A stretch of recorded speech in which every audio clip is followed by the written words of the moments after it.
இந்த இடத்தில் முன்னிலை வகித்துக் கொண்டிருக்கக்கூடிய மாவட்ட செயலாளர் மல்லை சுரேஷ் அவர்களே, மேக்குடி கலைஞர் அவர்களே, மணத்தட்டை ஜீவா அவர்களே, டி கலைச்செல்வன் அவர்களே, மேலும் இந்த கூட்டத்திற்கு சிறப்பு அழைப்பாளராக வருகை தந்திருக்கக்கூடிய உங்கள் மத்தியிலே சுரைப்புரை ஆற்ற இருக்கக்கூடிய எனது பாசத்திற்குரிய சகோதரர் திருநெல்வேலி சீமையைச் சேர்ந்த ஆறுயிர் சகோதரர் சுந்தர்ஜி அவர்களே, இந்த மாபெரும் கூட்டத்தினுடைய துவக்கத்திலிருந்து என்னை வந்தாக வேண்டும் என்ற ஒரு அடிப்படை கோரிக்கையோடு அவர்களுடைய தோழர்கள் எல்லாம் அழைத்து வரவழைத்து இன்றைக்கு தேவேந்திர குல வேளாளர் எழுச்சி இயக்கத்தினுடைய இளைஞர்கள் மட்டும் இல்லாமல் ஒட்டுமொத்த சமுதாயத்தினுடைய இளைஞர்களுக்கு விழிப்புணர்வூட்டக்கூடிய ஒரு எழுச்சி பயணமாக செய்து கொண்டிருக்க அன்பை சகோதரர் கலைப்புலி ராஜா அவர்களே, இங்கு வருகை தந்திருக்கக்கூடிய ஒருத்தருடைய பேரை சொல்றதுக்கு நேரங்கள் கொஞ்சம் குறைவாக இருக்கும். நோன்புடைய நேரத்தை திறந்து நம்ம வந்திருக்கிறோம். இங்கே வரும்போது எல்லாத்துக்கும் ஒரு சின்ன கேள்வி இருந்துச்சு. பாய், நோன்பு திறந்தீங்க, இப்போ தான் கொஞ்சம் நேரத்துக்கு முன்னாடி அமைச்சரோட நோன்பு திறந்துட்டு அடுத்து எங்கே போகிறீங்க? இந்த மாதிரி தேவேந்திர குல வேளாளர் எழுச்சி இயக்கத்துடைய கூட்டத்துக்கு போகிறேன் அப்படிங்கிற ஒரு செய்தி. வழக்கம் போல் சொன்னோன்னா அதில் சில விமர்சனங்களும் இருக்கும், சில விதமான கருத்துக்களும் இருக்கும். அப்போது சொல்லும் பொழுது ஒருத்தர் சொல்லிக்கிட்டே இருந்தார். நான் சொன்னேன், இது தேவேந்திர குல வேளாளர் எழுச்சி கூட்டத்துக்கு நான் போகவில்லை, என்னுடைய அண்ணன் தம்பிகளும் மாமன் மச்சன்களுமாக இருக்கக்கூடிய அவர்களுடைய கூட்டத்திற்கு நான் போய் கொண்டிருக்கிறேன் என்ற ஒரு வார்த்தையை சொல்லிவிட்டு தான் இந்த கூட்டத்திற்கு நான் வந்திருக்கிறேன். ஏனென்று சொன்னால், இந்த மாபெரும் கோரிக்கை முழக்க பொதுக்கூட்டத்திலே ஒரு ஒற்றுமையை வலியுறுத்தி சில சகோதரர் எனக்கு முன்னால் பேசும்போது பேசினார்கள். அப்படிப்பட்ட தருணத்தில் தென் மாவட்டங்களிலே, குறிப்பாக தமிழகத்தில் தென் மாவட்டங்களிலே ஒற்றுமைக்கு சான்றாக பகரப்பட்டு பேசப்பட்டவர்கள் எங்களுடைய புனித தலைவர் அல்ஹாஜ் பழனி பாபாவும் பசுபதி பாண்டியனும் என்பதை இந்த நேரத்திலே நான் தெரிவித்துக் கொள்ள கடமைப்பட்டிருக்கின்றேன். அவர்களுக்கு நிகரான சகோதரத்துவத்தை எந்த ஒரு சமுதாயமும் இந்த தமிழகத்திற்கு அரசியல் வரலாற்று பாடத்தை புகுட்ட முடியாது என்பதை இங்கு இருக்கக்கூடிய மக்களுக்கு நான் சொல்லிக்கொள்ள ஆசைப்படுகின்றேன். அதனுடைய ஒரு தொடர்ச்சி தான் அண்ணன் எங்களுடைய அன்பு சகோதரர் இன்றைக்கு சமூகத்தினுடைய போராட்டங்களுக்கும் விடுதலைக்காக போராடி கொண்டிருக்கக்கூடிய இளைஞர்களை கட்டி காத்து சென்று கொண்டிருக்கக்கூடிய அண்ணன் கண்ணபிரான் பாண்டியன் அவர்களும் என்பதை இந்த நேரத்திலே மரியாதையோடு நினைவு கூற நாங்கள் கடமைப்பட்டிருக்கின்றோம். இங்கு பல சமூகங்களுக்கு பல வேறுபாடுகள் எல்லோருக்கும் இருக்கலாம். எங்களை பொறுத்தவரை அப்படி அல்ல. இங்கு மனிதநேயமும் சகோதரத்துவமும் நிலைத்து இருக்க வேண்டும் என்பதற்காகத்தான் எல்லா தலைவர்களும் தங்களுடைய பயணத்தை நிலைநிறுத்தியிருக்கிறார்கள். அப்படி நிலைநிறுத்துகின்ற பயணத்திலே தன்னுடைய சமுதாயத்திற்கு பாதுகாப்பு வேண்டும் என்று எல்லோரும் தன்னுடைய சுயநலத்திலே சிந்திப்பது ஒரு கட்டத்திலும் தவறில்லை என்ற அடிப்படையில் தான் இன்றைக்கு இது போன்ற கூட்டங்கள் நடைபெற்றுக் கொண்டிருக்கிறது என்பதை அருமைக்குரிய தோழர்கள் புரிந்து கொள்ள வேண்டும். இங்கு பேசுவதற்கு சிறப்புரையாளர்கள் நிறைய பேர் இருக்கிறாங்க. இது எங்களுடைய மண் திருச்சியினுடைய மண்ணிலே நடக்கக்கூடிய இந்த பொதுக்கூட்டம் என்பதால் இங்கு வருகை தந்திருக்கக்கூடியவர்கள் பல்வேறு மாவட்டங்களிலிருந்து வருகை தந்திருக்கலாம். இந்த மண்ணிலே அதிகமாக பெரும்பான்மையாக தமிழகத்திலே எனக்கு முன்னால் பேசியவர் சொன்னார் பாருங்க, அதிகமாக இந்த நாட்டினுடைய பூர்வகுடி மக்களாக இருக்கக்கூடிய ஒரு சமுதாயம் தேவேந்திர குல வேளாளர் சமுதாயம் என்பதை இந்த நேரத்திலே புரிந்து கொள்ள வேண்டும். அப்படிப்பட்ட சமுதாயத்தினுடைய மக்கள் இன்றைக்கு விழிப்புணர்வடைந்து தங்களுடைய அந்தஸ்துகளை உயர்த்துவதற்கு இன்றைக்கு பல இன்னல்களை சகித்துக் கொண்டிருக்கிறீர்கள். அதிலே நாங்கள் பார்த்து கொண்டிருக்கிறோம். அதையும் நாங்கள் பயணப்பட்டு கொண்டுதான் இருக்கிறோம். இது உங்களுக்கு மட்டுமானதல்ல, இங்கு இஸ்லாமியர்களுக்கும் இதே நிலைமைதான் இருக்கிறது. சிறுபான்மை மக்களுக்கும் தாழ்த்தப்பட்டவர்களுக்கும் இதே நிலைமைதான் இந்தியா முழுவதும் செயல்பட்டு கொண்டிருக்கிறது என்பதை நீங்கள் கவனத்திலே கொள்ள வேண்டும். அப்படிப்பட்ட இந்த மாற்றங்கள் வருவதற்கு வெறுமென பொதுக்கூட்டங்களும் மாநாடுகளும் போதுமா என்று கேட்டால் நிச்சயமாக அது போதாது. ஏனென்று சொன்னால், இன்றைக்கு இந்த சமுதாயத்திலே நீங்கள் பேசுவதற்கு உரிமை உண்டு, நீங்கள் முழங்குவதற்கு உரிமை உண்டு, நீங்கள் எல்லா விதமான உரிமைகளை கேட்பதற்கு உரிமை உண்டு. ஆனால் அந்த உரிமைகளை தாண்டி நீங்கள் அரசியல் படுத்த வேண்டும் என்று சொன்னால் மரணம் உங்களுக்கு பரிசாக வழங்கப்பட்டு கொண்டிருக்கிறது.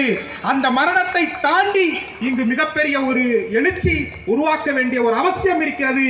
அது அறிவாள்களால் கூடாது, அறிவு நிறைந்த ஆற்றல்களால் என்பதை எனது அன்பிற்குரிய இளைஞர்கள் புரிந்து கொள்ள வேண்டும்.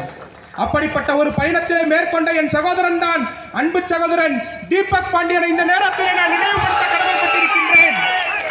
இந்த சமூகத்திற்கு மக்கள் மத்தியிலே அவருக்குள் இருக்கக்கூடிய 1000 விஷயங்கள் எனக்கு முரண்பாடு உண்டு, அப்படியெல்லாம் இல்லை. ஆனால் ஒரே ஒரு செய்தி, தன் சமூகத்தினுடைய இளைஞர்கள் கல்வி ரீதியாக அரசியல் ரீதியாக மையப்படுத்த வேண்டும் என்ற ஒரு பயணத்தில் மேற்கொண்ட ஆயிரக்கணக்கான இளைஞர்கள் இந்த தேவேந்திர குல சமுதாயத்தில் இழந்திருக்கிறார்கள் என்பதை இந்த நேரத்திலே நான் மரியாதையோடு நினைவுபடுத்த கடமைப்பட்டிருக்கின்றேன்.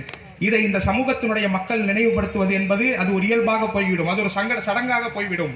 ஆனால் எங்களுக்கு தெரியும், சமுதாயத்தினுடைய போராட்ட விடுதலைகளுக்காக எப்படிப்பட்ட இன்னல்களை ஒருவர் சந்தித்துக் கொண்டிருக்கிறோம். தாங்கள் எந்த சமுதாயத்தில் இன்றைக்கு வரைக்கும் நீங்கள் சந்தித்துக் கொண்டிருக்கிறீர்களோ அதே இன்னல்களை இன்று வரைக்கும் நாடுகளிலே நம்முடைய சமுதாயம் சந்தித்துக் கொண்டிருக்கிறது. ஆகையால் நீங்களும் நானும் அண்ணன் தம்பிகளாக மாமன் மச்சர்களாக தான் இருக்கோமே தவிர நாங்கள் கொண்ட கொள்கையால் மட்டும்தான் இஸ்லாமியர்கள், நாங்களும் தேவேந்திர குல வேளாளர்கள் தான் என்பதை இந்த நேரத்தில் தெரிவித்துக் கொள்கிறோம்.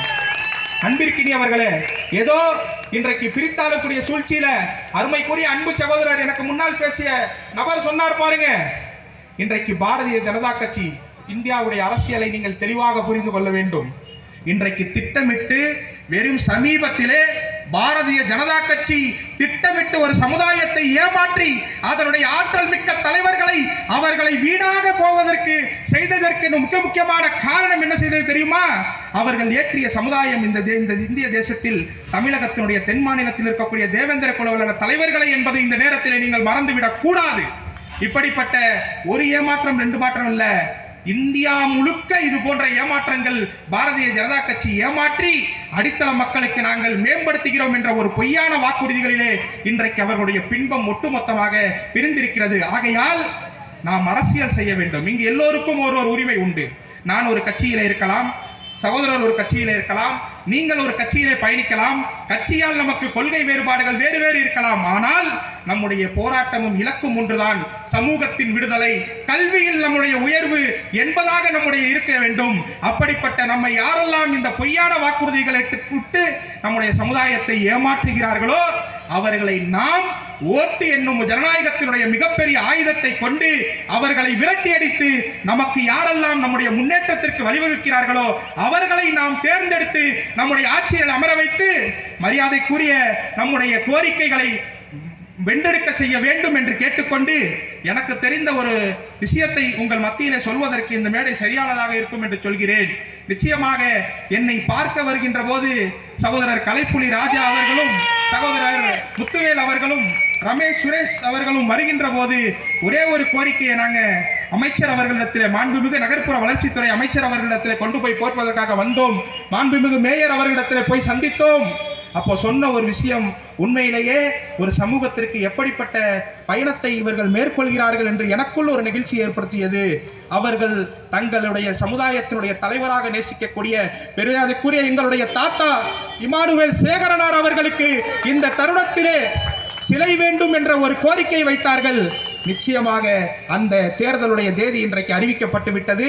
அந்த கோரிக்கை கொஞ்சம் தள்ளி வைக்கப்பட்டிருக்கிறது தவிர மீண்டும் திராவிட முன்னேற்ற கழகத்தினுடைய ஆட்சி இந்திய தமிழகத்தினுடைய மண்ணிலே அமைகின்ற போது திருச்சி மாநகரிலே மிகப்பெரிய அளவிலே மரியாதைக்குரிய இமானுவேல் சேகரனார் அவர்களுக்கு ஒரு சிலை அமைக்கப்படும். அதற்கான இடத்தை நமக்கு சொல்லியிருக்காங்களா இல்லையா? இது அனைவருக்கும் தெரியும். அதை நடைமுறைப்படுத்த வேண்டும் என்று சொன்னால் இன்றைக்கு நமக்குள் பல வேறுபாடுகளை இணைந்து எல்லாவற்றையும் கலைந்து நாம் ஒற்றுமையாக செயல்பட வேண்டும். மீண்டும் ஒரு முறை அரசியல் காரணங்களுக்காக நாம் பிரிந்திருப்பது நம்முடைய கடத்தில் வேறு. ஆனால் அடிப்படையில் நாம் தாய் தந்தையாக, அடிப்படையில் மாமன் மச்சன்களாக, அண்ணன் தம்பிகளாக ஒற்றுமையாக இருக்க வேண்டும். எல்லா சமூகத்தவரும் அந்த ஒற்றுமையை பின்பற்ற வேண்டும் என்றுதான் நாங்கள் முழங்குகின்ற மேடைகள் எல்லாம் பேசுகிறோம். ஆகையால் இந்த நல்ல தருணத்தில் எழுச்சிமிகு இளைஞர்கள் மத்தியிலே, எழுச்சிமிகு ஒரு சமுதாயத்தின் மத்தியிலே, எழுச்சிமிகு சமுதாயத்தை வழிநடத்தக்கூடிய தலைவர்கள் மத்தியிலே உரையாற்ற வாய்ப்பளித்த என் அன்புக்குரிய தேவேந்திர குல வேளாளர் ரிச்சிக்குத்தினுடைய தோழர்களுக்கும் மரியாதைக்குரிய மாமா கண்ணபிரான் பாண்டியன் அவருடைய தம்பிகளுக்கும் இந்த நேரத்திலே நன்றி கூறி முடிக்கிறேன். நன்றி.